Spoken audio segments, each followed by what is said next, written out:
사랑하는 나눔 가족 여러분, 반갑습니다. 말씀으로 시작하는 목요일 아침입니다. 오늘 말씀은 공정한 재판과 절기에 관해 주신 말씀입니다. 하나님 나라는 공평과 정의가 강물처럼 흐르는 나라지요. 하나님의 통치 원리가 곧 공평과 정의, 자비와 사랑이기 때문입니다. 재판에서 공평이 무너지게 되면 정의와 사랑이 흐르는 사회가 이루어질 수 없습니다. 그래서 하나님은 율법에서 공평한 재판이 시행되어야 할 것을 명하시는 것입니다. 이를 이루기 위해서 먼저 말의 진실이 있어야 합니다. 소문으로 여론을 만들고 뇌물을 이용해서 패거리를 형성하는 것과 같은 진실을 왜곡하려는 시도는 차단되어야 합니다. 허망한 풍설을 퍼뜨리는 일, 다른 사람을 돕기 위해서 거짓된 보고나 조작된 문서를 만드는 일 등을 해서는 안 됩니다. 사랑하는 여러분, 정의는 다수와 소수의 문제가 아니죠. 다수를 따라 악을 행하지 말라 하십니다. 다수의 폭력성을 경계해야 합니다. 그렇다고 소수라고 선한 것이 아닙니다. 오늘날 소수자의 정의를 외치는 사람들이 있죠. 우리나라에는 차별금지법이라는 법이 제안되어 있습니다. 성소수자를 위한 법안이라는데 성의 질서나 성의 도덕에 대한 문제는 눈을 감고 침묵을 하면서 오직 소수와 다수의 문제로만 접근합니다. 소수자인이 보호되어야 한다는 논리로만 일관합니다. 그러나 정의의 문제는 수의 문제가 될 수 없습니다. 정의는 소수와 다수의 문제로 기울거나 치우치지 않아야 합니다. 가난한 자의 송사라고 해서 편법되이 두둔하지 말라 하십니다. 가난이 곧 정의가 아니기 때문이지요. 가난한 자의 편에 서서 재판을 굽게 해서는 안 됩니다. 그러나 그 반대도 마찬가지일 것입니다. 부도 정의가 될 수 없습니다. 정의는 가난과 부, 소수와 다수 그 위에 있어야만 합니다. 악인과 연합하여서 위정을 해서도 안 됩니다. 원문의 뜻은 폭력의 증인이 되기 위해 악인과 함께 네 손을 두지 말라입니다. 악한 자, 돈과 권력을 앞세워서 거짓 증인을 요청한다 할지라도 그 요청을 허락하지 말라는 것이죠. 거짓 여론 조성과 위증 등은 공평한 판단을 흐리게 하는 일이기 때문입니다. 재판은 언제나 진실에 기초하여서 판단이 이루어져야 합니다. 악인도 자신의 이익을 실현할 때에 합법을 가장하지 않습니까? 여기에 언제나 동원되는 배우들이 있습니다. 그 역할을 하지 말라는 것입니다.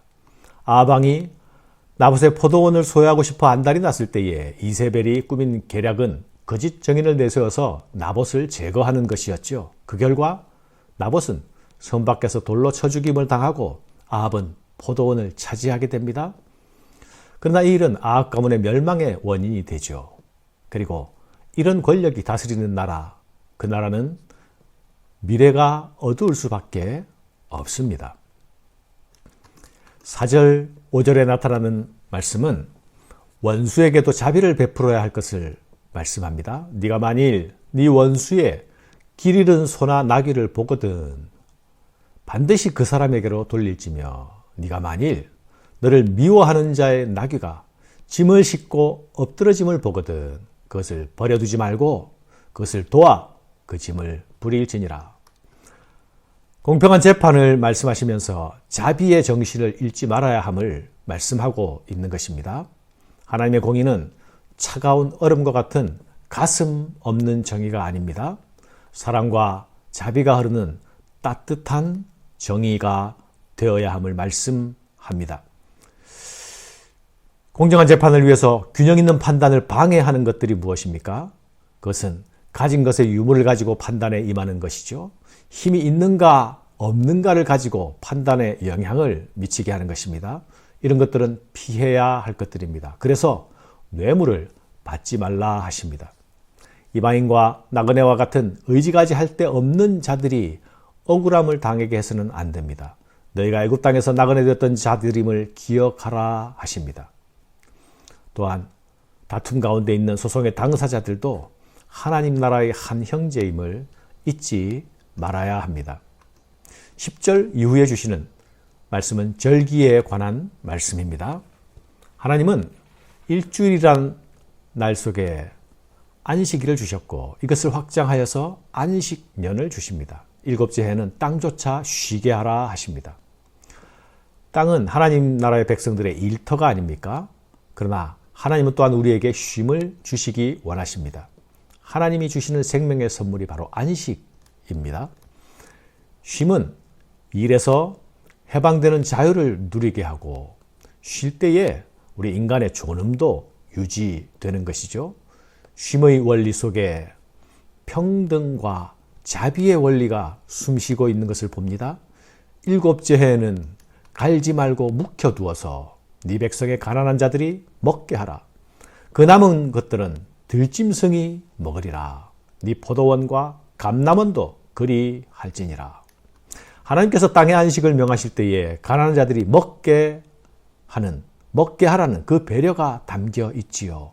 그 배려는 심지어 들짐승들에게까지 확장되고 있습니다. 인간의 탐욕을 위해서 이루어지는 자연의 파괴와 난개발로 동물들이 삶의 자리가 파괴되고 있습니다. 이것이 부메랑이 되어서 현대의 사스나 코로나와 같은 동물을 숙주로 하는 바이러스들이 인간에게까지 다가오게 된 것이 아닙니까? 하나님께서 말씀하시는 쉼의 원리 속에 가난한 자와 약자뿐만이 아니라 창조 세계의 모든 생명체들이 함께 공존하는 평화로운 세상을 위한 설계가 숨어 있습니다. 쉼을 향한 명령들은 참 삶을 위한 명령들임을 기억해야 하겠습니다. 하나님은 일주일 안에 안식일을 주셨을 뿐만 아니라 한 해 속에 또한 절기들을 주십니다. 안식일이 우리의 일주일 시간 속에서 하나님을 인정하고 기억하는 날이라면 이 절기들은 한 해 속에서 하나님을 기억하고 인정하는 것입니다. 무교절, 맥추절, 수장절 등은 농경 문화와 관련된 절기들입니다. 그러나 이 또한 자기 백성을 먹이시고 공급하시는 하나님께 주목하는 일이죠. 무교절은 하나님의 구원을 기억하는 절기이면서 동시에 보리의 첫 이삭을 수확하는 날이기도 합니다. 맥추절은 무교절로부터 7주 후에 이루어지는 추수의 절기입니다. 이 절기는 오순절로도 불립니다. 수장절은 한 해의 추수를 다 마치고 곡식을 저장하는 절기이죠. 이것은 초막절로 불리기도 합니다. 우리는 무교절, 오순절, 초막절이 농사와 관련된 절기이면서 동시에 하나님의 구원 역사를 기억하는 절기임을 잘 알고 있습니다. 우리는 이것들을 기억하면서 절기를 지킬 때에 그 내용은 하나님을 향한 감사와 예배가 되는 것입니다. 자기 백성과 함께 하시고 자기 백성을 보호하시는 그 하나님의 일하심이 우리의 평범한 일상의 나날 속에서도 계속되어 왔다는 것을 추수의 때에 기억하고 확인하게 하시는 것이죠. 그리고 그 기억과 확인에 대한 반응은 감사로 드리는 예배입니다. 감사와 예배이죠. 이때에 하나님은 내 앞에 나올 때에 빈손으로 나오지 말라 하십니다. 하나님의 필요를 위해서 하시는 말씀이 아닙니다. 우리를 위한 말씀입니다. 우리의 감사의 내용이 말로만이 아니라 진실된 것이 되기 위해서는 우리 소중한 결실의 열매들을 우리 손에 들고 나아가야 합니다. 하나님, 지금 내 손에 든 이것은 하나님께서 내게 베푸신 은혜의 증거들입니다. 나는 이 은혜의 증거들을 내 손에 들고 나와 함께 하셨던 그 하나님께 나아갑니다. 감사로 나아갑니다. 이 고백인 것이죠. 추수의 절기인 가을입니다. 내가 올 한 해 나와 함께 하신 그 하나님께 내 손에 들고 나갈 예물은 무엇일까요? 그것이 나로 하나님께 감사하며 하나님께 찬양하며 하나님께 예배하는 것이 되어야 하겠습니다. 감사합니다.